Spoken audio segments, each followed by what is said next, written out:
الحمد لله نحمده ونستعينه ونستغفره ونؤمن به ونتوكل عليه ونعوذ بالله من شرور أنفسنا ومن سيئات أعمالنا من يهده الله فلا مضل له ومن يضلله فلا هادي له وأشهد أن لا إله إلا الله وحده لا شريك له وأشهد أن سيدنا ونبينا وإمامنا ومولانا محمدا عبده ورسوله صلى الله تعالى عليه وعلى جميع الأنبياء والمرسلين والملائكة المقربين وآل النبي وأصحابه وذرياته وعلماء أمته أما بعد أعوذ بالله من الشيطان الرجيم بسم الله الرحمن الرحيم يا أيها الذين آمنوا اتقوا الله وكونوا مع الصادقين وقال النبي صلى الله عليه وسلم لكل شيء معدن ومعدن التقوى قلوب العارفين وقال عليه الصلاة والسلام نعمتان مغبون فيهما كثير من الناس الصحة والفراغ وقال عليه الصلاة والسلام المرء مع من أحب أو كما قال صلی اللہ تعالی علیہ وسلم۔ معزز و مکرم علماء کرام، مربیان نظام، دینی بھائیوں، دوستوں، بزرگوں، سب سے پہلے میں اللہ کا بے حد شکر گزار ہوں کہ اللہ تعالیٰ نے اس مبارک محفل میں ایک نیک مجلس میں علماء کے 20 دن تک مسلسل دینی اور علمی مذاکرہ کی مجلس کے اختتام پر حاضری کی سعادت اور موقع اللہ نے عطا فرمایا۔ اس کے بعد یہاں کے کمیٹی والے، خاص طور سے عزیز مکرم جناب مفتی ابوبکر صاحب قاسمی دامت برکاتہم، جن کی محبتوں کی وجہ سے یہاں تک حاضری کا موقع ملا، ان کا بھی بے حد شکر گزار ہوں۔ یقیناً وہ میرے عزیز ہیں، میرے پاس پڑھے بھی ہیں، ان کا مبارک ہاتھ میرے سر پر بہت ہی لگا ہے، لیکن ان سب باتوں کے باوجود ان کے علمی دینی کارناموں سے میں بہت متاثر ہوں، اور ہمیشہ رب کریم سے دعا گو ہوں کہ اللہ تعالیٰ اس طرح کے نیک ساتھیوں کی برکت سے اپنا بھی بیڑا پار کر دے۔ محترم علماء کرام، آپ حضرات جن موضوعات پر 20 دن تک محاضرات سنے ہیں، علمی مذاکرہ کیے اور سنے ہیں، ان کے عنوانات بھی بندے کو صحیح طریقے سے معلوم نہیں، ان کے مضامین کا علم تو دور کی بات ہے۔ اس لیے بندہ ان عنوانات اور ان مضامین میں جو علمی فوائد ہیں ان کے متعلق کچھ زیادہ کہنا نہ بندہ کے بس میں ہے، نہ اس کی بندہ ضرورت سمجھتا ہے۔ لیکن سب سے بڑی جو خوشی کی بات ہے وہ یہ ہے کہ الحمدللہ ان نئے علماء، نو فضلاء کو جو 20 دن تک نیک لوگوں اور نیک علماء بزرگوں کی صحبت ملی ہے، یہ بہت بڑی چیز ہے، اور اسی چیز کی اس وقت سب سے زیادہ کمی ہے۔ ابھی مفتی صاحب فرما رہے تھے کہ غیر مسلموں، کافروں میں دینی کام، رفاہی کام کرنا، خدمت خلق کرنا، ان کے غم میں شریک ہونا، یہ بہت اہم چیز ہے۔ لیکن اس کا یہ مطلب نہیں ہے کہ کفر کی نفرت ہمارے دل سے نکل جائے۔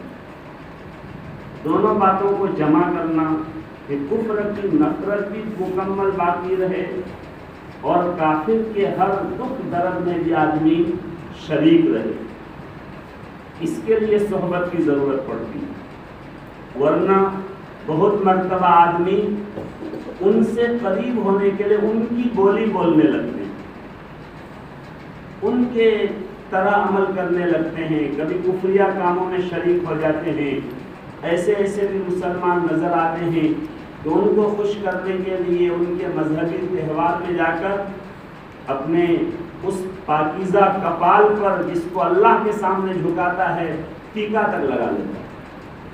یہ مطلب نہیں ہے کہ ہم ان کے ساتھ ہمدردی کریں، بھائی چارگی کا ثبوت دیں، تو اس کا مطلب کفر کی نفرت بھی ہمارے دل سے نکل جائے۔ دونوں چیزوں کو باقی رکھنا یہ صحبت کے بغیر حاصل نہیں ہوتا۔ حضرت شیخ الاسلام مفتی تقی عثمانی صاحب نور اللہ مرقدہ ایک جگہ لکھے ہیں کہ عزت نفس اور کبر دونوں کے جو ہے کہ جو حدود ہیں وہ ملتے جلتے ہیں۔ کہ آدمی اپنی عزت نفس کو خراب نہ کرے، اپنی تذلیل نہ کرے، لیکن عاجزی کا ثبوت دے، حقیقی تواضع حاصل کرے، کبر سے بچے۔ دونوں چیزوں کو جمع کرنا کہ یہاں میرا یہ عمل عزت نفس کے خلاف تو نہیں ہے، کہیں عزت نفس سمجھ کر ہم تو کبر میں مبتلا نہیں ہو رہے ہیں، یہ معاملہ صحبت کے بغیر حاصل نہیں ہوتا۔ تو میرے بھائیوں، دوستوں اور علماء کرام، سب سے بڑی قیمتی دولت جو ہے وہ صحبت صالحین ہے۔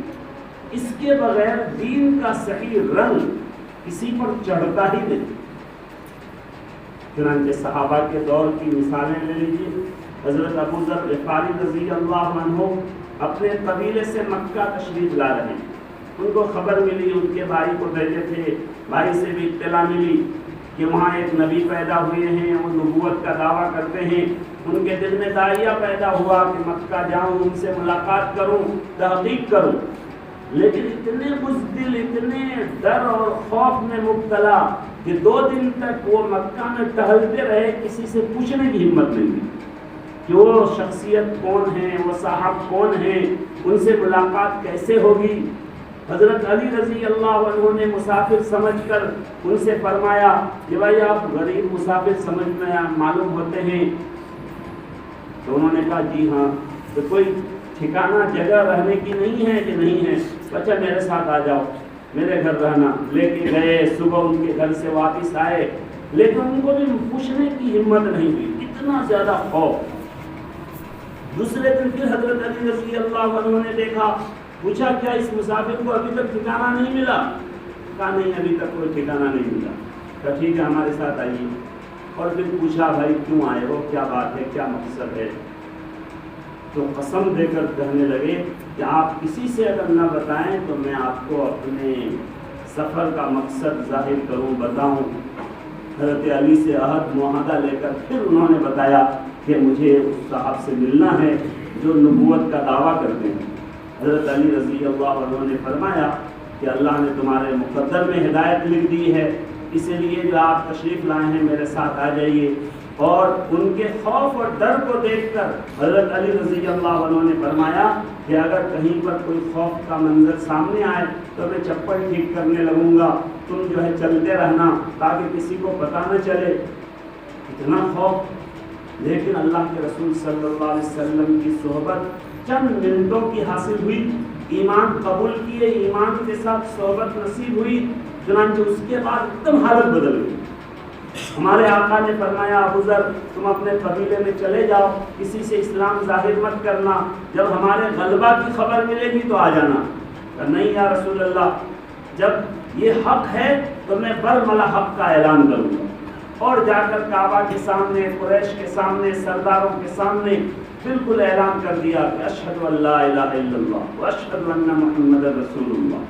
اتنی پٹائی ہوئی کہ موت کے قریب پہنچ گئے۔ حضرت عباس رضی اللہ عنہ جو اس وقت تک مسلمان نہیں ہوئے تھے، لیکن لوگوں کو سمجھا بجھا کر ان کو بچائے کہ بھائی ان کا قبیلہ ہمارے یمن کے راستے میں پڑتا ہے، تمہارا تجارت کا جو آنا جانا بند ہو جائے گا، اسی لیے ان کو کیوں مار رہے ہو، اس طرح سے چھڑائے۔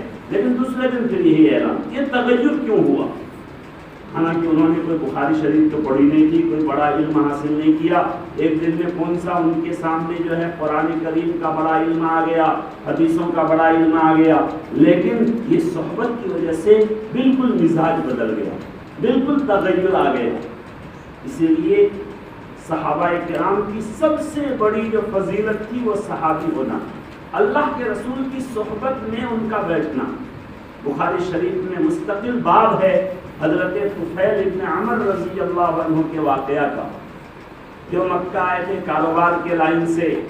مکہ کے اس وقت کے جو بڑے بڑے سردار تھے، ابو جہل، ابو لہب اور اس وقت ابو سفیان جو رضی اللہ عنہ ابھی تک نہیں بنے تھے، یہ سب نے ان کو جا کے سمجھایا اور ڈرایا کہ تم یہاں آئے ہو، ہمارے قبیلے میں بنو ہاشم میں ایک جادوگر ہے اور وہ ایسا جادو کرتا ہے کہ بھائی بھائی سے رشتہ ٹوٹ جاتا ہے، باپ بیٹا میں اختلاف ہو جاتا ہے، ان سے بچ کے رہنا۔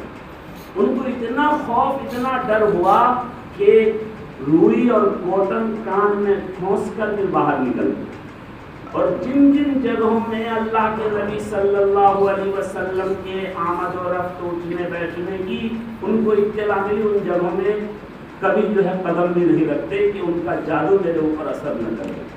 یہاں تک کہ ایک ہفتہ گزر گیا لیکن بیت اللہ کا طواف کرنے بھی نہیں گئے، حالانکہ بیت اللہ سے عقیدت، محبت کفار و مشرکین میں بھی بہت زیادہ تھی۔ لیکن جب اللہ کے نبی صلی اللہ علیہ وسلم سے ملاقات ہوئی، پہلی ملاقات میں اسلام قبول کیے تو سب کچھ بدل گیا۔ یہاں تک کہ ابو جہل نے آدمی بھیجا، جب ان کو پتا چلا کہ طفیل محمد سے ملنے کے لیے گیا ہے تو انہوں نے ایک آدمی کو بھیجا کہ راستے میں کھڑا رہنا، وہ جب نکلیں گے تو دیکھ کر مجھے آ کے بتانا کہ وہ وہی ہے جو پہلے تھا یا بدل گیا، چہرہ مہرہ بدل گیا ہے یا وہی چہرہ مہرہ ہے جو پہلے تھا۔ چنانچہ اس آدمی نے آ کے اطلاع دی کہ نہیں، چہرہ مہرہ بدل گیا ہے۔ ہمارے آقا کی چند منٹوں کی صحبت سے ظاہر تو پورا بدل ہی باطن تو پورا بدل ہی جاتا تھا، ظاہر بھی بدل جاتا تھا، اور یہ یقین دشمنوں کو بھی تھا، کافروں کو بھی تھا، یہ صحبت کا اثر۔ چنانچہ ایسا ہی ہوا، جو ہے اس نے خبر دی حضرت طفیل ابن عمر رضی اللہ عنہ کے پاس، وہ لوگ آئے، بہت سمجھائے بجھائے کہ ٹھیک ہے آپ نے جو کچھ کیا اس کو اپنے حد تک رکھیے گا، اپنے قبیلے میں جا کے کسی کو مت بتائیے گا۔ انہوں نے کہا یہ کیا کر رہے ہیں، میں تو اپنا سفر بالکل مختصر کر کے جلدی گھر جانا چاہتا ہوں اور قبیلے کے ایک ایک فرد تک یہ امانت پہنچانا چاہتا ہوں جو امانت مجھے ملی ہے۔ پھر ہمارے آقا و مولا جناب محمد رسول اللہ صلی اللہ علیہ وسلم سے انہوں نے اجازت طلب کی، یا رسول اللہ میں تو چاہ رہا تھا کہ آپ کی صحبت میں کچھ دن تک رہوں، لیکن میرا قبیلہ کفر پر قائم ہے، کہیں ان کی کفر پر موت ہو جائے، آپ اجازت دیں تو میں جلدی سے جاؤں اور ان کو یہ پیغام پہنچاؤں۔ چنانچہ آپ نے ان کو اجازت دی، پھر انہوں نے عرض کیا یا رسول اللہ آپ مجھے کوئی نشانی دے دیجئے، اللہ سے دعا کر دیجئے کوئی نشانی مجھے مل جائے جو دیکھا کر میں اپنی قوم کو آپ کی اور اسلام کی حقانیت بیان کر سکوں۔ چنانچہ آپ نے دعا کر دی، راستے میں ان کے دونوں آنکھوں کے بیچ میں ایک نور اور ایک روشنی پیدا ہو گئی۔ پھر ان کے دل میں آیا کہ کہیں میری قوم یہ نہ کہے کہ یہ ہمارے بتوں کے خلاف کہہ رہا ہے جس کی وجہ سے ان کا چہرہ داغدار ہو گیا۔ انہوں نے اللہ سے دعا کی کہ اللہ یہ نور میرے کوڑے میں چابک میں آ جائے۔ چنانچہ ان کے کوڑے میں روشنی پیدا ہو گئی اور اس روشنی سے وہ رات کے اندھیرے میں ٹارچ کا کام لیا کرتے۔ چنانچہ اپنے قبیلے میں گئے، بہت سمجھائے، بہت لوگوں کو جو ہے خبر نصیحت کی، بہت کم لوگ اسلام قبول کیے۔ پھر دوبارہ غصہ سے وہ مدینہ آئے، مکہ آئے اور آ کر اللہ کے نبی سے انہوں نے درخواست کی یا رسول اللہ میری قوم کے لیے بد دعا کر دیجیے، سب ہلاک ہو جائیں، برباد ہو جائیں۔ میں ان کو بہت سمجھایا، وہ ماننے کے لیے تیار نہیں۔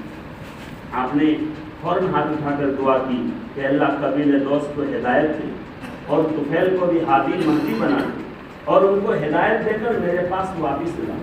اور پھر دوبارہ آپ نے ان کو بھیجا اور فرمایا اب جا کر محنت کرو اور سب کے لیے جو ہے دعا کرو کہ اللہ سب کو ہدایت دے. دوبارہ جا کر محنت کیے تو ان کے ہاتھ پر تقریباً 400-450 گھرانے مسلمان ہوئے اور وہ مدینہ ہجرت کر کے آئے. یہاں رک کر ایک بات اور بتانا ذہن میں آ رہا ہے کہ بتا دیا جائے کہ دیکھیے پہلی مرتبہ گئے تھے تو اپنی چاہت سے گئے تھے, اجازت لے کر گئے تھے, اس مرتبہ اتنا فائدہ نہیں ہوا. اور دوسری مرتبہ گئے تو اللہ کے نبی نے بھیجا, اس مرتبہ اتنا بڑا فائدہ ہوا. اس لیے بڑوں کے حکم کے مطابق کوئی کام ہو تو اس میں عجیب برکت ہوتی ہے. کسی بزرگ سے کسی نے کہا کہ مجھے جنات پریشان کر رہے ہیں اور میں رات میں خواب دیکھتا ہوں, اچانک جو ہے چیخ نکل جاتی ہے. انہوں نے کہا چاروں کل پڑھ کے دم کر لیا کرو. کہا یہ تو میں ہمیشہ کرتا ہوں. کہا کرتے ہو تو میرے پاس کیوں آئے, جاؤ پھر اب کرو. چنانچہ دوبارہ انہوں نے ایسا کیا تو بالکل جو ہے ان کو عافیت مل گئی اور کوئی پریشانی لاحق نہیں ہوئی.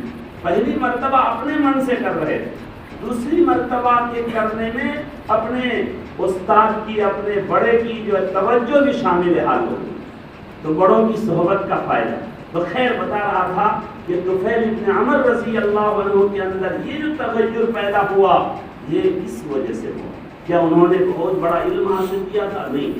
کیا آپ صلی اللہ علیہ وسلم کی مختصر صحبت کی برکت سے. اس لیے ہزاروں مثالیں ہیں کہ صحبت یہ بہت کیمیا, بہت بڑی دولت ہے. لیکن افسوس کی بات ہے کہ آج اس کی ضرورت ہم نہیں سمجھتے. حضرت گنگوہی رحمۃ اللہ علیہ قطب عالم, جو ان کے زمانے طالب علمی کے مجاہدات, اس طرح انہوں نے علم حاصل کیا. حضرت نانوتوی, لیکن اس کے باوجود انہوں نے آخر اپنے اندر کیا کمی محسوس کی. ایک حاجی صاحب کے ہاتھ پر جا کر ہاتھ دے دیے جو رسمی طور پر عالم بھی نہیں تھے, کچھ نہ کچھ تو کمی محسوس کیے ہوں گے. حضرت حاجی صاحب 40 دن اپنے پاس رکھنے کے بعد پھر جو حضرت گنگوہی سے فرمایا کہ جو دینا تھا میں نے دے دیا, اب تم اپنی محنت سے جتنی ترقی کرنا چاہو کرو. کہہ رہے ہیں کہ 13 سال کے بعد جو ہے سمجھ میں آیا کیا دیا, کیا دیے تھے. کیا ان کے پاس کوئی نیا علم تھا؟ کیا وہ علم حضرت گنگوہی اپنے استادوں سے حاصل نہیں کر پائے تھے؟ تو معلوم ہوا کہ علم کے ساتھ ساتھ صحبت کی بہت بڑی ضرورت ہے. اس چیز کی کمی تھی جس کی وجہ سے حضرت گنگوہی رحمۃ اللہ علیہ حاجی صاحب کے ہاتھ پر جا کر ہاتھ دیے. اچھا, اتنے دن پڑھنے کے بعد بخاری شریف, ترمذی شریف, جلالین شریف, کتنی کتابیں پڑھنے کے بعد بھی حضرت حاجی صاحب سے کیا فرمائے کہ مجھ سے شغل اور ذکر وغیرہ نہیں ہو پائے گا, مجھے اس کی عادت نہیں ہے. حضرت نے فرمایا کون آپ کو شغل ذکر کے لیے کہتا ہے, سیکھ لو, کرنا ہو کرنا, نہیں کرنا ہو مت کرنا. سکھا دیے تو ٹھیک ہے سیکھ لیتا ہوں, لیکن میں کر نہیں پاؤں گا. لیکن حضرت حاجی صاحب نے اپنے حجرہ میں چارپائی لگوا دیے اور اس کے بعد جو حاجی صاحب جب ذکر کرنے لگے حضرت گنگوہی کی نیند بھی ٹوٹ گئی. سوچے کیا فائدہ جو ہے پڑے پڑے سونے کے, اس سے بہتر ہے کہ چلو وضو وغیرہ کر کے 2-4 رکعت پڑھ کے آج ذکر سیکھا ہوں تو اس پر عمل بھی کر لوں اور مشق بھی ہو جائے گی اور جو تعلیم حاصل ہوئی ہے وہ مستحضر بھی ہو جائے گی. اور اس کا جو ذکر شروع کیے تو آخر تک جب بس کولو کا بیل بن گیا. یہ جو ہے آخر اتنے علوم کے بعد جو ہے یہ مادہ, یہ جو جذبہ نہیں پیدا ہوا. حاجی صاحب کی صحبت میں ایک رات میں اتنا جو بڑا جذبہ پیدا ہو گیا. کون سی چیز تھی جو مدرسے میں حضرت کو نہیں ملی, حاجی صاحب کی صحبت میں ایک دن میں مل گئی. حضرت شیخ العرب شیخ العجم حضرت مولانا حسین احمد مدنی نور اللہ مرقدہ جو ہے مدینہ منورہ میں درس دینے والے, تقریباً 10 سال تک وہاں پر حدیث کی کتابیں پڑھائے, پوری دنیا میں ان کے شاگرد پھیل گئے. لیکن اس کے باوجود آخر مدینہ منورہ میں ان کو وہ کون سی چیز نہیں ملی کہ اس زمانے کی اتنی بامشقت سفر کر کے جو ہے دیوبند تشریف لائے اور راتوں رات پیدل چل کے گنگو گئے اور جا کر کہنے لگے کہ میں بس کچھ نہیں, میرا آنے کا مقصد ہے, بس ایک ہی مقصد ہے, مٹا دیجئے مٹا دیجئے, مٹنے ہی کو آیا ہوں. آخر کون سی وہ چیز تھی جو ان کو پڑھنے کے زمانے میں بھی حاصل نہیں ہوئی اور اس پاکیزہ شہر میں بھی حاصل نہیں ہوئی جو ہے 10 سال تک حدیث کا درس دیے پھر بھی حاصل نہیں ہوئی، اتنا مشقت کا سفر کر کے جو ہے گنگوہ جا کر کہہ رہے ہیں کہ وہ چیز لینے آیا ہوں جو اب تک حاصل نہیں کر پایا ہوں، اس کی کتنی ضرورت ہے۔ لیکن افسوس کی بات ہے کہ آج ہم اس سے غافل ہیں۔ اس لیے ہمارے جتنے اکابر ہیں، ہمارے اکابر کے اندر تبحر علمی کے ساتھ جو فنائیت، جو عاجزی، جو تعلق مع اللہ، انابت اللہ کا جذبہ تھا، وہ جو ہے ایک ایسا مشن تھا جس کی وجہ سے ان کے شاگردوں سے اللہ نے پوری دنیا میں دین کی ہوا چلا دی، ہدایت کی ہوائیں چل گئی۔ حضرت مفتی سعید صاحب پالنپوری نور اللہ مرقدہ نے فرمایا کہ میں ابھی دیوبند میں استادی بنا تھا کہ ایک صاحب نے مجھ سے پوچھ لیا کہ بھائی دیوبند اور جامعہ ازہر مصر میں کیا فرق ہے؟ میں نے کہا ہاتھی اور مچھر میں کیا مقابلہ، یہاں 2000 1000 طلبہ اس زمانے میں، ابھی بھی 5-6 ہزار ہو گیا، اور وہاں پر ہزاروں 50 ہزار طلبہ، اتنی بڑی یونیورسٹی، جو ہے دونوں میں کیا مقابلہ؟ حضرت نے اس کا جواب دیا کہ وہ ایک دانش گاہ ہے، تعلیم گاہ ہے، اور دیوبند یہ ایک مشن ہے۔ یہ صرف تعلیم گاہ نہیں، یہ ایک مشن ہے جس کی وجہ سے یہاں کی خدمات کا پوری دنیا میں جو ہے اثر ہے۔ دنیا کے کسی کونے میں چلے جائیں، امریکہ میں، لندن میں، سعودی عرب میں، جہاں بھی دین کی بلندیاں، دین کی روشنی نظر آئے گی، وہاں پر ان فضولائے دیوبند اور دیوبند کی شاخوں اور اس طرز کے جو مدارس ہیں اور ہمارے اکابر سے جڑے ہوئے جو لوگ اور جو مدارس ہیں، ان کے اثرات ہر جگہ ملیں۔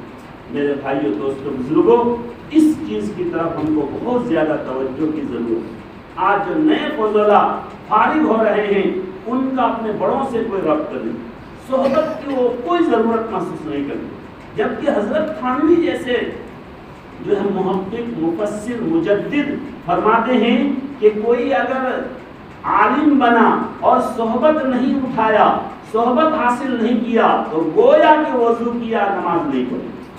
بتائیے، وضو کیا نماز نہیں پڑھی، جو مقصود ہے وہ اس نے حاصل ہی نہیں کیا، جو غیر مقصود ہے، شرط کے درجے میں ہے، اس کو انہوں نے حاصل کیا۔ تو اس چیز کی بہت ضرورت ہے کہ ہم دینی خدمات جو کریں اپنے بڑوں کی نگرانی میں کریں۔ ایک مرتبہ ایک غیر مقلد نے مجھ سے کہا کہ کیا حدیث میں نہیں ہے ترکت فیکم امرین لن تضلوا ما تمسکتم بہما کتاب اللہ و سنت رسول اللہ، یا و سنتی، دو چیزیں اللہ کے رسول چھوڑ کے گئے ہیں، قرآن اور حدیث، یہ کافی ہے، امام کی کیا ضرورت ہے؟ میں نے کہا ان سے کہ یہ کافی سب کے لیے، اللہ کے رسول کے لیے بھی یہ کافی تھی یا نہیں؟ سب کیا بات کر رہے ہیں؟ اللہ کے رسول پر تو قرآن کا نزول ہوا، آپ کو تو حدیثیں دی گئی، آپ کے قلب اطہر پر حدیثوں کا الہام ہوا، تو آپ کے لیے کیوں کافی نہیں؟ تو میں نے کہا پھر جو ہے ہمارے آقا و مولا جو امام الانبیاء تھے، ان سے کیوں کہا گیا وَاتَّبِعْ مِلَّةَ إِبْرَاهِيمَ حَنِيفًا، کہ آپ ابراہیم کی ملت کی پیروی کیجیے؟ کیوں نہیں کہا گیا کہ قرآن حدیث کی پیروی کیجیے؟ قرآن حدیث کافی ہے۔ وَاتَّبِعْ سَبِيلَ مَنْ أَنَابَ إِلَيَّ، ان کے راستے کی پیروی کیجیے جو میری طرف انابت اور میری طرف رجوع کرتے ہیں۔ یہ ہمارے آقا کو کہا گیا تو قرآن حدیث کافی ہے، تو بتائیے قرآن میں کہیں پر کیوں نہیں کہا گیا اے نبی آپ کو میں قرآن دے رہا ہوں، یہ قرآن آپ کے لیے کافی ہے، آپ کو اوپر کسی کو دیکھنے کی ضرورت نہیں۔ ہمارے آقا کو یہ کہا گیا خاص طور سے ابراہیم کے طریقے کی پیروی کیجیے، تقلید شخصی کیجیے، ایک کی تقلید کیجیے ابراہیم کی، لیکن سب کو مانیے، اور جو بھی میرے طرف رجوع کرنے والے ہیں، آپ سے پہلے جو انبیاء کرام گزرے ہیں، سب کے طریقے پر چلیے، سب کے طریقے کو دیکھیے، لیکن خاص طور سے جو ہے ابراہیم علیہ السلام کی پیروی کی۔ معلوم ہوا قرآن حدیث اسی وقت کافی ہے جب اپنے بڑوں کے طریقے پر آدمی چل کر قرآن و حدیث سمجھنا چاہے۔ اگر انٹرنیٹ اور گوگل بابا سے قرآن حدیث سمجھنا چاہے تو قرآن حدیث ان کے لیے کافی نہیں ہے، بلکہ مضل ہے، ہادی نہیں، مضل ہے۔ قرآن نے خود کہا ہے کہ یہ قرآن ہادی بھی ہے، یہدی بھی اور یضل بھی، اللہ اس سے ہدایت بھی دیتے ہیں، گمراہ بھی کرتے ہیں۔ صحبت کی اتنی ضرورت ہے۔ بتائیے قرآن کریم میں اللہ تعالیٰ سورہ فاتحہ میں فرماتے ہیں اہدنا الصراط المستقیم، کہ دعا مانگو کہ اللہ سیدھے راستے کی ہدایت دے دیجیے، قرآن حدیث کا راستہ سیدھا راستہ. پھر آگے کیوں کہہ رہے ہیں صراط الذین انعمت علیہم، منعم علیہم کا راستہ؟ یہ تفصیل کی ضرورت کیوں آئی؟ کیا یہ تکرار نہیں ہے؟ یہ بیجا یہ جملہ نہیں ہے؟ نعوذ باللہ قرآن کی فصاحت و بلاغت کے تقاضے کے خلاف نہیں ہے اگر دونوں کا ایک ہی مطلب ہے تو؟ معلوم ہوا صراط مستقیم پر وہی قائم ہے جو اپنے بڑوں کے مطابق صراط مستقیم پر چلے، جو منعم علیہم کے مطابق صراط مستقیم پر چلے وہ صراط مستقیم پر قائم رہنے والا ہوگا. کوئی خود ہی صراط مستقیم کو سمجھنا چاہے تو وہ صراط مستقیم والا نہیں ہوگا. تو اس کی بہت اہمیت اور بہت ضرورت ہے، اور یہ بالکل فرض کے درجے کی چیز ہے. اور ایک دم خوش جو علماء ہیں، جو بالکل ظاہری جو ہے فقہا ہیں، جن کا تصوف و پیری مرید سے کوئی تعلق نہیں، جیسے علامہ شامی وہ بھی فرماتے ہیں کہ قلوب کے جو امراض ہیں، کبر، عجب، حسد، ان کا علاج ان کا کے لیے جو ہے مجاہدہ کرنا اسی طرح فرض ہے اس طرح نماز روزہ فرض ہے. صاحب مالابد جو ہے ظاہری علوم کو بیان کرنے کے بعد کتاب الاحسان جو ہے مالابد میں جو ہے اس میں کہہ رہے ہیں اب تک میں نے ظاہری علوم حاصل بتائے، اور جو ہے اب ہم جو باطن کے علوم کو بتانا چاہتے ہیں، اور یہ باطن کی صفائی صحبت کے بغیر حاصل نہیں ہوئی. یہ بزرگوں کی صحبت ہی سے جو ہے یہ باطن کی صفائی حاصل ہو سکتی ہے. اس لیے ہم سب کو اس بات کی طرف خصوصی توجہ دینی چاہیے. دیکھیے اللہ کے نبی علیہ السلام کے صحابہ کی جو اللہ نے تعریف کی، محمد الرسول اللہ والذین معہ، کہ ان کے ساتھیوں کی جو امتیازی صفت تھی وہ معیت کی صفت تھی. یہ نہیں کہا کہ جو بڑے علامہ تھے، بڑے محدث تھے، بڑے مفسر تھے، بڑے جو ہے قاری تھے، یہ اللہ نے نہیں فرمایا. کیا فرمایا؟ والذین معہ، کہ رسول کی معیت کی برکت سے ان کا ظاہر باطن اس طرح سے شریعت کے رنگ میں رنگ گیا کہ جو اللہ کا دشمن وہ ان کا بھی دشمن. اشداء علی الکفار رحماء بینہم تراہم رکعا سجدا یبتغون فضلا من اللہ ورضوانا سیماہم فی وجوہہم من اثر السجود. یہ سب خوبیاں کیوں؟ والذین معہ، معیت کی وجہ سے، صحبت کی وجہ سے. اس لیے سب سے بڑی جو کامیابی کی چیز مجھے یہاں نظر آئی کہ 20 دن تک اللہ والوں کی، نیک لوگوں کی جو ہے آپ حضرات کو صحبت ملی، اور آپ کو ایک نمونہ ملا. آپ اس نمونہ کے مطابق اگر انہی حضرات اپنے بڑوں کی تربیت میں کام کرنا چاہیں گے تو آپ کو ہمیشہ کامیابی ملے گی. اور اگر مستقل ذات ہو کر کام کرنا چاہیں گے تو مستقل بذات آدمی بن جائے. حضرت مفتی تقی عثمانی صاحب کا یہ جملہ ہے کہ جو مستقل بذات بنتا ہے وہ مستقل بذات ہوتا ہے. اس لیے یہ نہیں کہ ہم نے سیکھ لیا اب تو ہم کو کسی کی ضرورت نہیں، اپنے بڑوں کی نگرانی کی ضرورت نہیں، تربیت کی ضرورت نہیں. جس دن یہ بات پیدا ہو گئی سمجھیے اسی دن سے گمراہی کا راستہ ان کے سامنے کھل گیا. اس لیے اللہ تبارک و تعالیٰ نے قرآن کریم میں یا ایھا الذین آمنوا اتقوا فرما کر فرمایا وکونوا مع الصابرین. علماء نے لکھا ہے کہ یعنی تقوی اگر تم حاصل کرنا چاہتے ہو تو صادقین، صالحین، عارفین کی صحبت اختیار کرو تو جو ہے صحیح تقوی تم کو حاصل ہوگا. اور آپ نے فرما دیا لکل شیء معدن، ہر چیز کے لیے مستقل کان ہوتی ہے. سونے کی الگ کان ہے، چاندی کی الگ ہے، پیٹرول کی الگ ہے، کوئلے کی الگ ہے. کوئلے کی کان میں آدمی اگر پیٹرول تلاش کرے تو کہاں ان کو ملنے والا ہے؟ ہر چیز کی الگ الگ کان ہے.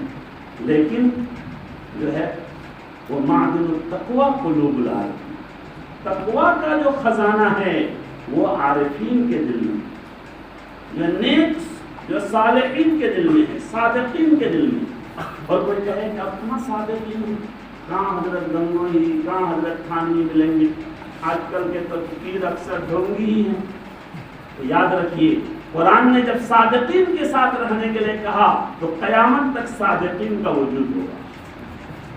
اگر ایسا نہ ہو تو ایسا ہی ہوگا کہ کوئی باپ بیٹا سے کہے کہ بیٹا ہر دن صبح صبح تم کو دودھ پینا ہے، بادام کھانا ہے، کاجو کھانا ہے، اور گھر میں ایک چھٹان بھی دودھ لے کے نہیں آتے. کہا جائے گا آپ دودھ نہ لاتے ہیں، نہ بادام لاتے ہیں، خرید کرتے ہیں، کھاؤ کھاؤ، کہاں سے کھائیں گے؟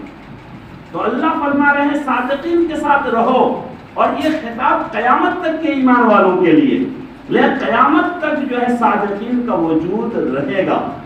ایسا نہیں کہ صادقین سے دنیا خالی ہے۔ ہاں یہ اور بات ہے کہ جو نبوت کے زمانے سے دوری بڑھتی رہے گی، فساد بھی بڑھتا رہے گا، خیر کم ہوتی رہے گی، صادقین کا وجود کم ضرور ہوگا لیکن ختم نہیں ہوگا۔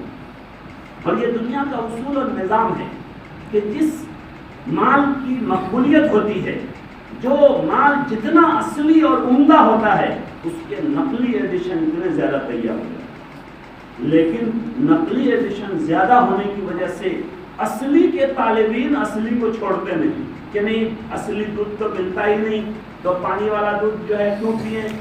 نہیں، ہم کہتے ہیں نہیں اصلی کو تلاش کرو، نہیں ملے تو پانی والا ہی پیو۔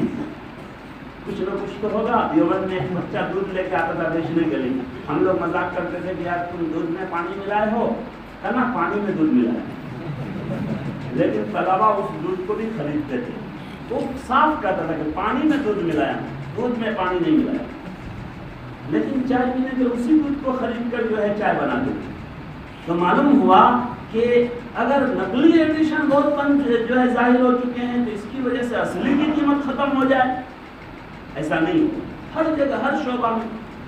اس لیے ظاہر ہے دین کے لیے ایک عملی مشق کی ضرورت اسی طرح ہے جیسا کہ ڈاکٹری فن، انجینئر کا فن اور دوسرے جتنے فنون ہیں، صرف فن پڑھ لینا اس فن کی مہارت کے لیے کافی نہیں۔ ایک آدمی بہت بڑا ڈاکٹر بن گیا، MBBS پڑھ لیا، لیکن اس کے بعد ان کو اپنے کسی سینئر کے ساتھ کچھ دن رہنا پڑے گا، سیکھنا پڑے گا۔ ایک آدمی بہترین انجینئر جو ہے اعلیٰ نمبرات سے کامیاب ہوا، میں کسی انجینئر کے ساتھ رہ کر ان کو مشق کرنی پڑے گی۔ اسی طرح ہر جگہ صرف پڑھ لینا کافی نہیں سمجھا جاتا ہے۔ ایک آدمی لاء کر لیا، وکیل بن گیا، تو کسی سینئر وکیل کے ساتھ کچھ دن ان کو رہ کر وکالت کرنی پڑے گی، سیکھنا پڑے گا، تو ہی وہ کامیاب وکیل بن سکتا ہے۔ تو سب سے زیادہ کیا دین کا علم جو ہے سستا ہے کہ بس علم سیکھ لیا اور ہم خود ہی علامہ بن گئے اور خود ہی جو ہے شریعت کو نافذ کرنے والے بن گئے؟ نہیں، اس کو کسی اللہ والے کی صحبت میں رہ کر سیکھنا پڑے گا۔ ہمارے تمام اکابر کے اسی طرح کے واقعات ہیں۔ علامہ بلیاوی رحمۃ اللہ علیہ کا تو عجیب و غریب واقعہ، علامہ جن کا حال یہ تھا کہ زمانے طالب علمی میں اتنے نیک اور صالح تھے، زمانے طالب علمی سے حضرت شیخ الہند مولانا محمود الحسن دیوبندی رحمۃ اللہ علیہ، جو حضرت علامہ انور شاہ کشمیری کے بھی استاد تھے، ان کی خدمت میں رہتے تھے۔ ہمارے استاد محترم نے انہی کا واقعہ سنایا تھا کہ وہ جب حضرت کی خدمت میں جاتے تیل لگاتے، جس دن بے وضو جاتے تو جلدی سے سر ہٹا لیتے، اور جس دن باوضو جاتے اس دن دیر تک تیل لگواتے۔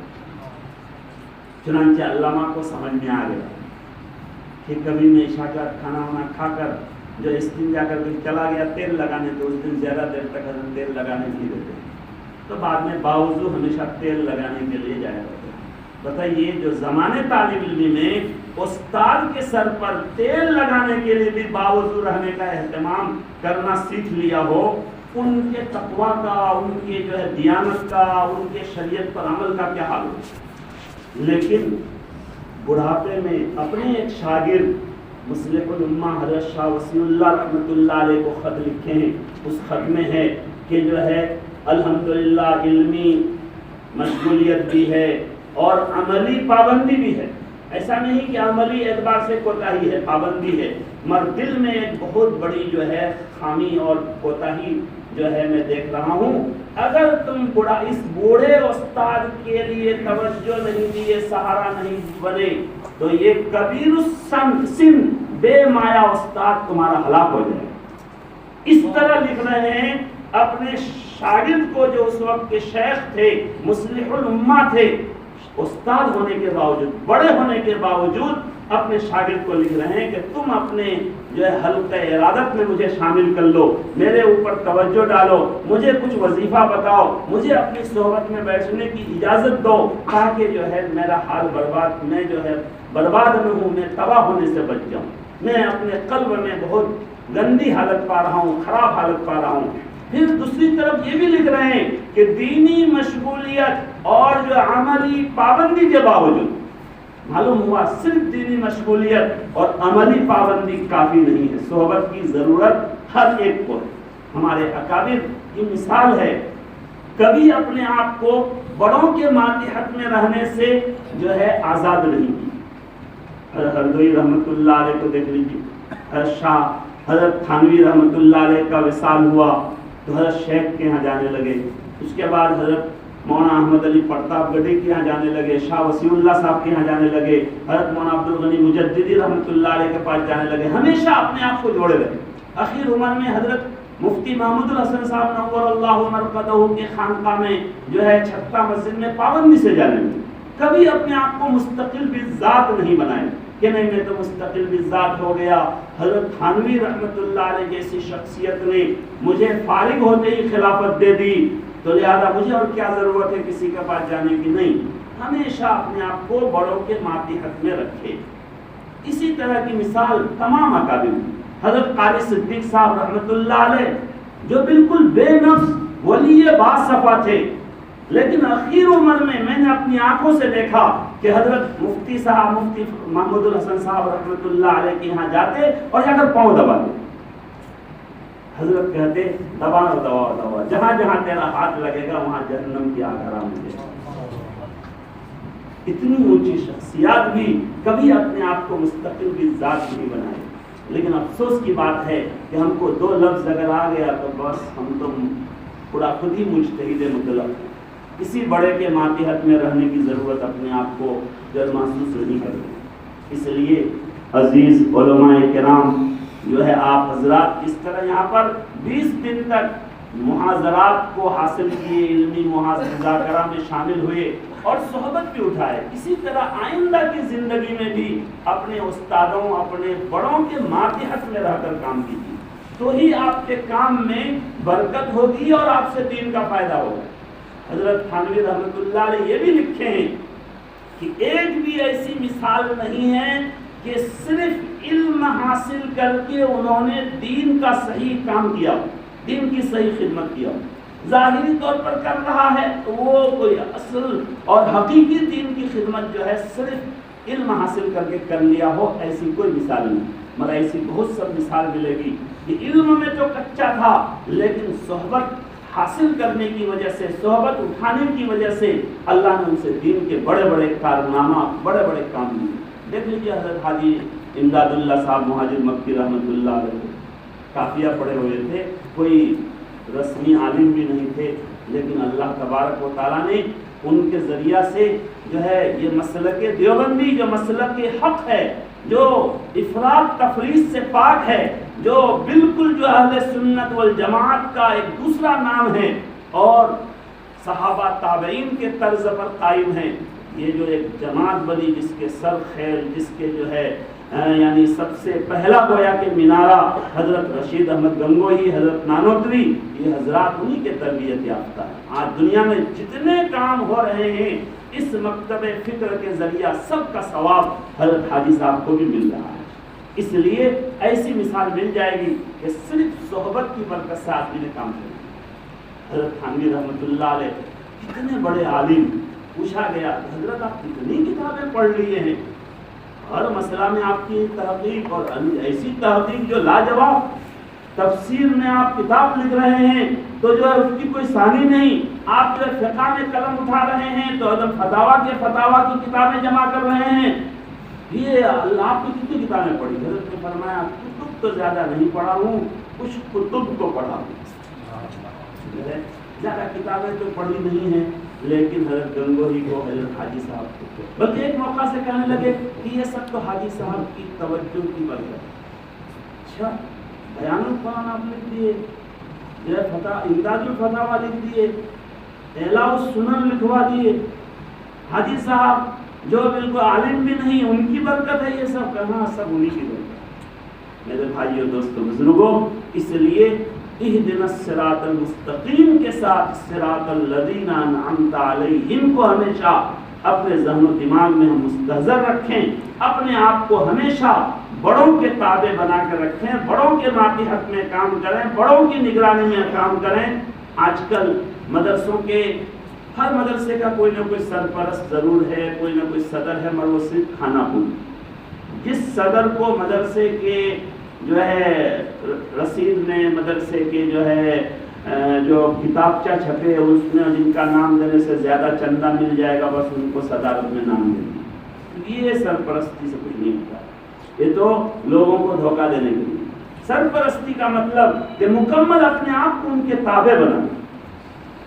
حضرت مفتی ابوالقاسم صاحب دارالعلوم دیوبند کے محتمم، اللہ نے ان کا نصیبہ کتنا اونچا کیا ہے آپ سب سمجھ سکتے ہیں، لیکن حضرت کی زبانی سنا کہ جب دارالعلوم دیوبند کے اہتمام کے لیے مجھے کہا گیا، بہت میں تو پہلے انکار کیا، میرے ساتھ اتنے آزاد تھے، میرے لیے مشکل تھا، لیکن بہرحال اخیر میں پھر حضرت مولانا ابراہیم صاحب پانڈور دامت برکاتہ ان کو میں نے فون کیا اور حضرت کا حکم ہوا کہ نہیں قبول کر لو، تو کر لیا۔ اتنی بڑی شخصیت، ان کو جو ہے ان سے مشورہ لینے کی، ان کے حکم پر جو ہاں کہنے کی کیا ضرورت پڑ گئی؟ کیا وہ چیز ان کے پاس ہے جو ان کے پاس نہیں ہے، جو نہیں سمجھ رہے ہیں کہ میرے پاس نہیں ہے؟ حالانکہ سب کچھ ہے، لیکن جو ہمیشہ ہمارے اکابر کی شان رہی ہے کہ وہ سب کچھ ہوتے ہوئے بھی اپنے آپ کو ہمیشہ ہیچ سمجھتے تھے، اپنے آپ کو بڑوں کے ماتحت میں کام کرنے میں جو ہے اپنی غنیمت، اپنے لیے عافیت سمجھتے تھے۔ اس لیے اس چیز کی طرف ہم علماء کرام کو زیادہ خاص طور سے توجہ دینے کی ضرورت ہے۔ ہم اپنے اکابر کے ماتحت میں چلیں گے، دنیا ہماری ماتحت میں انشاءاللہ چلے گی۔ آج شکایت ہے کہ ہماری بات میں اثر نہیں، عوام ہماری بات نہیں مان رہی ہے۔ ہم بھی اپنے بڑوں کی بات نہیں مان رہے، ہم تو ایک ذمہ دار کی بات مان کر کام کرنے کے لیے تیار ہیں، تو ہماری بات میں کیسے اثر ہوگا؟ ہماری بات کو لوگ کیسے مانیں گے؟ جیسی کرنی ویسی بھرنی، جب ہم نہیں مانتے تو ہماری بھی نہیں مانی جائے۔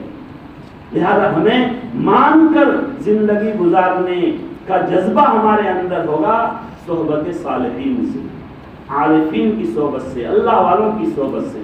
ابھی میں مغرب بعد حضرت قاری امیر حسن صاحب رحمۃ اللہ علیہ کا واقعہ سنایا۔ حضرت ہردوئی رحمۃ اللہ علیہ جیسی شخصیت، اصول ضوابط والے اور عام لوگوں کے نگاہ میں گویا کہ بڑے سخت مزاج کے، لیکن ان کے مدرسے میں، ان کے ماتحت میں جو ہے 50 سال زندگی گزاری اور اس طرح زندگی گزارے۔ ایک مرتبہ میل وشارم میں حضرت کے یہاں ہمارے مدرسے والوں نے کہا، دعوت نامہ پیش کیا کہ حضرت ہمارے آسام میں جو ہے آپ کے لیے لوگ بہت چاہت رکھتے ہیں، ایک دینی سفر آپ کا وہاں ہو جائے۔ حضرت نے فرمایا کہ میں تو ماتحت میں ہوں، آپ لوگوں کو ناظم صاحب کو خط لکھنا پڑے گا، یعنی حضرت ہردوئی کو، اور ناظم صاحب اگر اجازت دیں تو وہ اجازت نامہ لے کر پھر میرے پاس آپ لوگ دعوت لے کے آئیں گے۔ دیکھیے آج ہم کہتے ہیں اچھا ہم کو سفر کرنا ہے، تو کون ہوتا ہے محتمل؟ کیوں ہم ان سے پوچھیں گے؟ ہمارا کیجول ہے، ہم کاٹیں گے، ہم جہاں چاہیں گے جائیں گے۔ آج ہمارا یہ حال ہوتا ہے، تو اس لیے ہمیں مان کر چلنے والا، بڑوں کے ماتحت میں چلنے والا جو ہے بننا چاہیے اور اس کی کوشش کرنی چاہیے، اس کی بہت ضرورت ہے۔ اگر یہ چیز ہمارے اندر حاصل ہو جائے تو انشاءاللہ اللہ تعالیٰ ہم سے صحیح دین اور جو ہے کا کام لیں گے، اور ہمارے کام میں برکت ہوگی، ہمارے کام میں اس طرح سے اللہ تعالیٰ برکت دیں گے کہ آپ جوڑ لیجئے حضرت تھانوی رحمۃ اللہ علیہ کی زندگی کے ایام کو اور ان کی ملفوظات، مکتوبات، کتابوں کو، اگر پیدائش سے لے کر وفات تک بھی جوڑیں گے تو ہر دن کا کم سے کم 50 صفحہ تو پڑے گا۔ یہ اتنی برکت وقت میں ہوئی، جو 2000 سے زیادہ کتابیں اب تک ان کی جو ہے ان کے معلومات، ان کے ملفوظات اور ان کی باتوں کی چھپ چکی۔ یہ اللہ نے کہاں سے یہ برکت دی؟ یہ برکت جو ہے بڑوں کے ماتحت میں، بڑوں کی صحبت میں حاصل ہونے کی وجہ سے اللہ نے دی۔ اس لیے ایسا نہیں ہے کہ ہمارے اکابر سے بڑے علماء ان کے زمانے میں نہیں تھے، یقیناً اور بھی دوسرے مکتب فکر کے بڑے بڑے علماء تھے، لیکن ان سے اتنا کام اللہ نے نہیں لیا جتنا ہمارے اکابر سے لیا۔ آپ دیکھ لیجیے کسی مکتبہ، میں نے جو ہے مدینہ منورہ کے اوپر ایک مکتبہ ہے، مسجد نبوی کے اوپر، وہاں بھی جا کے دیکھا کہ مصری علماء کی کتنی کتابیں ہیں اور ہمارے دیوبندی علماء کی کتنی کتابیں ہیں۔ تو آپ کو 50 کتاب میں ایک کتاب جو مصری علماء کی ملے گی، جو مائناز اور معتبر کوئی کتاب ہو، لیکن ہر 10 کتاب میں، ہر 8 کتاب میں ہمارے علماء کی کوئی نہ کوئی کتاب ملے گی، وہاں بھی عربی میں، اردو میں جو کتابیں ہوں تو الگ۔ اس لیے یہ جو ہمارے اکابر کے اندر یہ صفت تھی، اس صفت کو ہمیں حاصل کرنے کی کوشش کرنی چاہیے کہ علمی تفکر کے ساتھ، علمی مجاہدہ کے ساتھ صحبت کی بھی ضرورت اور کچھ دیر اللہ کو یاد کرنے کی بھی ضرورت ہونی چاہیے۔ ہم بہت مرتبہ کہتے ہیں کہ ہم جس کام میں لگے یہ بھی تو دین کا کام ہے۔ حضرت مفتی احمد صاحب خان پوری دامت برکاتہ ایک مرتبہ فرما رہے تھے کہ بھائی یہ بھی تو دین کا کام ہے، لیکن کوئی آدمی شادی کرتا ہے تو ان کی بیوی ان کو بہت ٹائم دیتی ہے، لیکن 1 بچہ 2 بچہ 3 بچہ 4 بچہ ہو جائے تو اب جو ہے وہ بچوں میں زیادہ مشغول ہو جاتی ہے، اب میاں کو ٹائم کم دیتی۔ تو اگر شوہر کہے کہ تم پہلے میرے پاس گھنٹوں گھنٹہ بیٹھ کر گفتگو کرتی تھی اور اب جو ہے ٹائم ہی نہیں دیتی ہو، وہ کہے کہ میں تو تمہارے ہی کام میں لگا ہوں، بچوں کی خدمت میں لگا ہوں، میرے پاس ٹائم لگی ہوں، میرے پاس کہاں ٹائم ہے، میں بچوں کی خدمت میں ہر وقت رہتی ہوں، تو آپ کیا کہیں گے کہ ٹھیک ہے بچے میرے ہی ہیں، تمہارے ہی ہیں، بچوں کی خدمت بھی ضروری ہے، اور کچھ نہ کچھ وقت تو مجھے بھی دو، وہ بھی میرا کام ہے، مگر تھوڑا سا میرے پاس بھی تو بیٹھو، ضرور کہیں گے۔ تو اسی طرح ہم یہ واقعتاً یہ سب دین کا کام کر رہے ہیں، اللہ ہی کا کام کر رہے ہیں، مگر پھر بھی اللہ تعالیٰ چاہتے ہیں کہ کچھ دیر بندہ مجھ سے مناجات کرے، کچھ دیر مجھ کو بندہ یاد کرے۔ ہمارے حضرت اقدس مولانا ابراہیم صاحب پانڈور دامت برکاتہم ایک مرتبہ فرما رہے تھے کہ ایک جنگل میں ایک آدمی گیا جو ہے درخت کاٹنے کی مزدوری کرنے کے لیے۔ آج بھی آسام میں تو بہت جنگلات ہیں، اب تو مشینیں ہو گئی درخت کاٹنے کے لیے، اس زمانے میں کلہاڑی سے لوگ کاٹتے تھے مزدور۔ چنانچہ جو ہے ان کو درخت کاٹنے کی مزدوری مل گئی۔ پہلا دن وہ 10 درخت کاٹا، دوسرے دن 9، تیسرے دن 8، اس طرح ہوتے ہوتے ایک درخت پر آ کر ان کا معاملہ رک گیا۔ اب اس کا جو نگراں تھا وہ بار بار ان کو دیکھتا تھا کہ نہیں وہ کام تو پورا کر رہا ہے، لیکن اس وقت پہلا دن یہ 10 درخت کاٹ لیا تھا ایک دن میں، اب ایک ہی درخت کاٹتا ہے ہر دن۔ تو ان کو بلایا کہ بھائی تم پہلا دن تو بہت درخت کاٹے تھے، کم ہوتے ہوتے ایک ہی درخت اب کاٹتے ہو، کیا بات ہے؟ انہوں نے کہا کہ مالک آپ تو دیکھ رہے ہیں میں دن بھر محنت کر رہا ہوں، میری محنت میں کوئی کمی نہیں۔ نگراں نے کہا کہ ہاں واقعتاً تمہاری محنت میں تو کوئی کمی نہیں، میں بھی دیکھ رہا ہوں، اور بات کیا ہے؟ کہا مجھے معلوم نہیں۔ کیسے تم کلہاڑی لاؤ تو؟ جب کلہاڑی لایا تو دیکھا کہ کلہاڑی میں دھار نہیں۔ کہا اللہ کے بندے ہر دن کلہاڑی میں دھار دو، پھر جو ہے درخت کاٹو، تو جو ہے زیادہ درخت کٹیں گے۔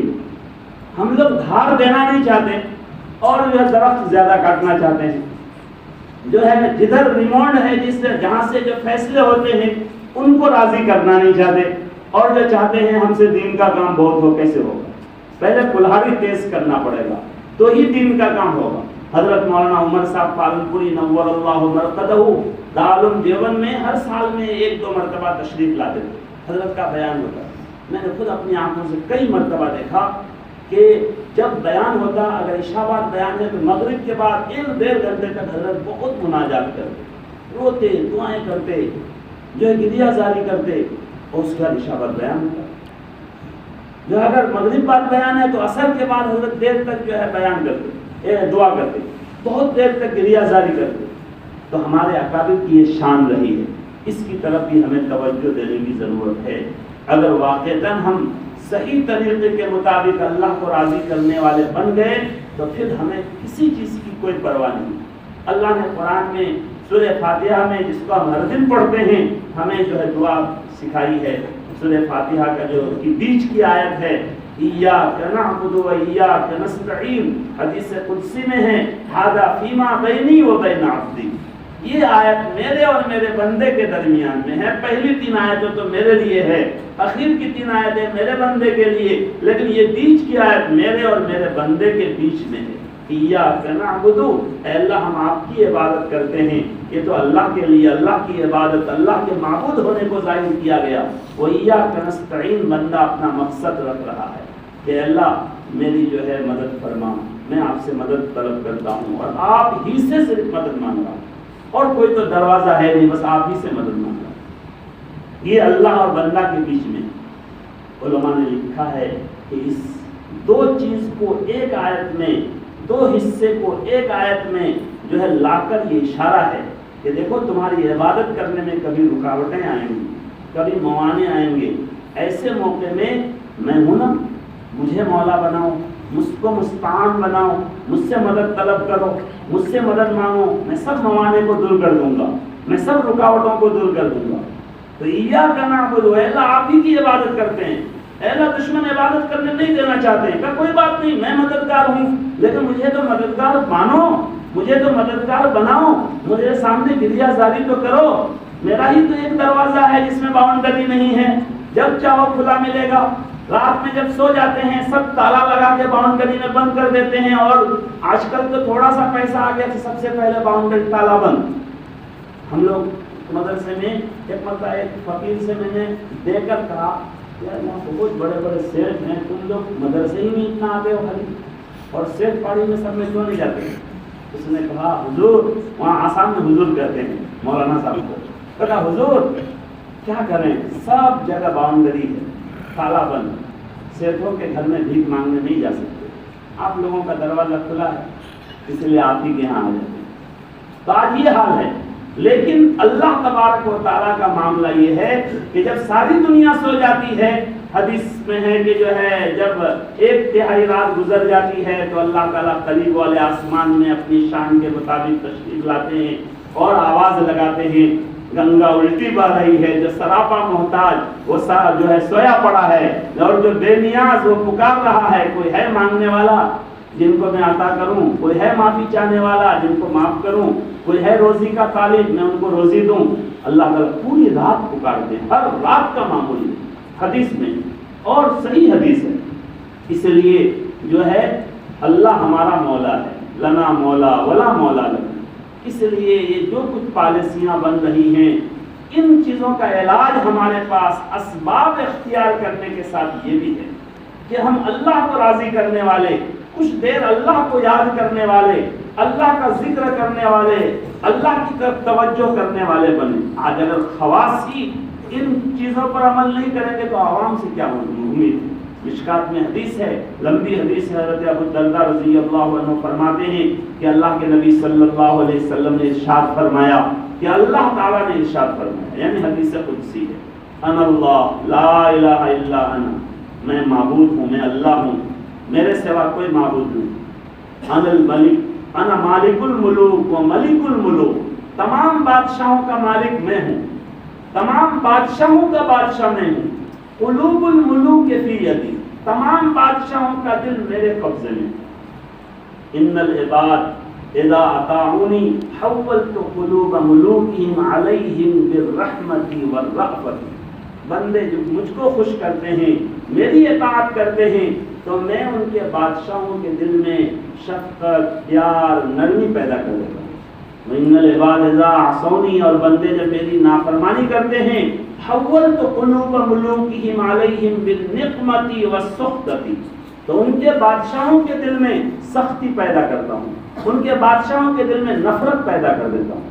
فَسَامُوهُمْ سُوءَ الْعَذَابِ، وہ بادشاہ اپنے پبلک کو جو ہے بہت بری سزا، برا عذاب کا مزہ چکھاتے ہیں، کہ سب پبلک ٹھنڈی میں بلک رہے ہیں، کھلے آسمان روڈوں میں اپنا حق مانگ رہے ہیں، جو ہے ان کا اناج، ان کا غلہ لے کر آپ سیاست کرنا چاہتے ہیں، وہ کہہ رہے ہیں ہمارا حق ہم کو دے دو، تم سے ہم کچھ نہیں مانگ رہے، کہ آپ مرو، تم سے ہم کو کوئی مطلب نہیں، ایسی سختی پیدا کر دیتا ہوں۔ اللہ تعالیٰ فرماتے ہیں بندو اگر یہ حالات ہوں، فَلَا تَشْغَلُوا أَنفُسَكُمْ بِالدُّعَاءِ عَلَى الْمُلُوكِ، بادشاہ کو بد دعا کرنے میں اپنے آپ کو جو ہے مشغول مت کرو کہ وہ خراب ہے، وہ برا ہے، وہ پارٹی برا ہے، وہ سب سے زیادہ خطرناک ہے، وہ مر جائے، ایسا میں اپنا ٹائم پاس مت کرو۔ وَلَكِنِ اشْغَلُوا أَنفُسَكُمْ بِالدُّعَاءِ وَالذِّكْرِ كَيْ أَكْفِيَكُمْ، لیکن اپنے آپ کو دعا ذکر میں لگا، میں تمہاری کفایت کروں گا۔ یہ ہتھیار تو ایسا ہے جس میں کوئی خطرہ نہیں، کوئی تنظیم آج تک اس پر رکاوٹ ڈالنے کی بات نہیں کی ہے کہ مسلمان دعا نہ کرے، مسلمان ذکر نہ کرے. اتنا بے خطر ہتھیار اللہ ہم کو دے رہے ہیں کہ تم دعا اور ذکر میں لگ جاؤ، میں تمہاری کفایت کروں گا، میں تمہارا کام بنا دوں گا. اس لیے ہمیں کچھ اللہ کو بھی یاد کرنا چاہیے، کچھ ذکر کرنا چاہیے، کچھ دعاؤں کا اہتمام کرنا چاہیے.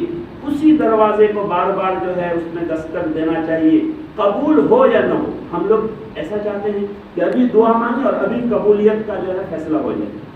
حدیث میں ہے کہ دعا قبول ہوتی ہے جب تک بندہ جلدی نہ کرے. لیکن ہم لوگ تو سوچتے ہیں کہ بس دعا مانگ رہے ہیں، ہاں مولانا بہت دعا مانگ رہے ہیں، قبول ہی نہیں ہو رہی. نہیں، ہمارا حال تو یہ ہونا چاہیے کہ ایک مسجد میں ایک مسافر مہمان جا کر رات گزارنے کے لیے ٹھہر گیا. اس مسجد کے ایک کونا میں ایک مجذوب اللہ والا عبادت کے لیے جو ہے عبادت کے لیے کھڑا ہو کر اپنا نماز پڑھنے لگا. یہ بیچارہ سو گیا. بیچ رات میں ان کی آنکھ کھلی تو دیکھا وہ گڑ گڑا رہا، رو رہا ہے، گریہ زاری کر رہا ہے، عاجزی انکساری جو ہے اللہ سے کر رہا ہے، استغفار کر رہا ہے. اور غیبی آواز آ رہی ہے کہ تم جتنا بھی رو لو تمہاری عبادت قبول نہیں، تم جتنا بھی گڑ گڑا لو تمہاری دعا قبول نہیں. یہ غیبی آواز آ رہی. یہ مسافر مہمان مسجد کے کونے میں سب سن رہا ہے. ٹھنڈی کا زمانہ، اٹھنے کو بھی یہ نہیں چاہ رہا تھا. بار بار سن کر وہ سوچا کہ شاید یہ آواز وہ نہیں سن رہا ہے نا کیا، تو جا کے ان کو بتا دینا چاہیے. کیا ٹینشن لینے کی ضرورت ہے، جب ادھر سے یہ آواز آ رہی ہے کچھ قبول نہیں تو وہ بھی سو جا چپ چاپ. تو گیا پیچھے سے جو ہے ان کے پیٹھ میں ہاتھ رکھا. وہ اپنی مناجات سے فارغ ہو گیا. کیا بات ہے بھائی؟ کہا کوئی آواز سن رہے ہو؟ کیا؟ یہ آواز آ رہی ہے تمہاری دعا قبول نہیں، تمہاری عبادت قبول نہیں، تمہاری گریہ زاری قبول نہیں. کہا ہاں سن تو رہا ہوں. کہا پھر کیوں یہ جھک ماری کر رہے ہو؟ چلو میرے ساتھ کمبل میں سو جائے. ارے ایک دن سن کے تم تھک گئے، میں 70 سال سے اسی طرح سن رہا ہوں، 70 سال سے اسی طرح سن رہا ہوں. پھر کوئی اور دوسرا دروازہ مل ہی نہیں رہا. کیا کروں؟ قبول کرے نہ کرے اسی دروازے کو کھٹکھٹانا. اس لیے کہ جو قبول کرنا ان کا کام ہے، میرا اپنا کام ہے دستک دینا. میں تو بندہ ہوں، بندگی کر رہا ہوں. وہ اللہ ہے، وہ معبود ہے، ان کا کام ہے وہ کیا کریں گے کیا نہیں کریں گے. جب انہوں نے یہ حوصلہ، یہ عزم دیکھا، کہا یہ تو مجذوب ہی لگ رہا ہے. ٹھیک ہے اپنا کام کرو، جا کے وہ سو. تھوڑی دیر کے بعد پھر آواز آئی کہ وہ بندہ 70 سال کی تمام عبادتیں، تمام دعائیں تمہاری میں نے قبول کر لی. تو وہ ذات عالی چاہے قبول کرے نہ کرے ہر دن دستک ان کو دینا ہے. ہم بندے ہیں، ہم کو دروازہ کھٹکھٹانا ہے، چونکہ اور کوئی دروازہ تو ہے ہی نہیں. چاہے قبول کرے تو بھی وہی ایک دروازہ ہے جو کھلا ہوا ہے، قبول نہ کرے تو وہی ایک دروازہ بند ہے، کھلا ہوا ہے. اس لیے جو ہے ذکر اور دعا کا بھی ہم سب کو اہتمام کرنا چاہیے. اس وقت جو ملک کے حالات ہیں ہم سب جانتے ہیں، مفتی صاحب نے اشارہ بھی فرمایا. جو ہے ان حالات میں ہمارے لیے کیا راستہ ہے؟ جو ہمارے اکابر اسباب اختیار کرنے کے لائن سے کام کرنا چاہیے، کر رہے ہیں. ہم سب کو بھی ان کا ساتھ دینا چاہیے، لیکن ساتھ میں ہم سب کا انفرادی معاملہ بھی بہت جو ہے اچھا ہونا چاہیے. افسوس کی بات ہے کہ آج امت سے دعا والا ہتھیار جو چھوٹ گیا ہے. الحمدللہ عالم علماء بہت بن رہے ہیں، پہلے سے ہزاروں گنا زیادہ علماء بن رہے ہیں، مدارس قائم ہو رہے ہیں. اور بھی ضرورت ہے، اللہ اور ترقی دے. آج سے 20 سال پہلے ہم یہاں کے بارے کو نہیں جانتے ہیں، ہم لوگ دیہاتی لوگ ہیں، دیہاتوں میں جانتے بھی نہیں تھے کہ کوئی چلہ لگانے والا آدمی جو ہے پورے علاقے میں چلہ لگانے والا آدمی اگر کوئی ہوتا تو وہ بہت اعزازی لقب ہوتا. امیر صاحب ہے فلاں، اس ضلع کا کوئی فلاں امیر صاحب ہے، چلہ لگانے. آج الحمدللہ جو ہے عوام میں 3 چلہ لگائے ہوئے اتنے لوگ ہیں کہ اگر اجتماع ہو جائے 3 چلہ والوں کا تو جگہ نہیں ملتی، اتنی بھیڑ ہوتی. ماشاءاللہ اللہ اور ترقی دے. ابھی بھی کم ہے، لیکن جو ہے اللہ سے گڑ گڑانے اور دعاؤں کا سلسلہ اس میں کمی آ گئی. پہلے ہر خاندان میں کچھ بوڑھے کچھ بوڑھیاں ایسی ہوتی تھی جو بہت گڑ گڑاتی تھی، اللہ سے مانگتی تھی. جو ہے کچھ بوڑھیاں گھروں میں دعائیں کرتی تھی، تہجد پڑھتی تھی، اور کچھ بوڑھے مسجد میں 2 بجے 3 بجے رات میں آ جاتے تھے. آج کل جو ہے سب خالی پڑا ہوگا الا ماشاء اللہ. اس طرف بھی ہم سب کو توجہ دینے کی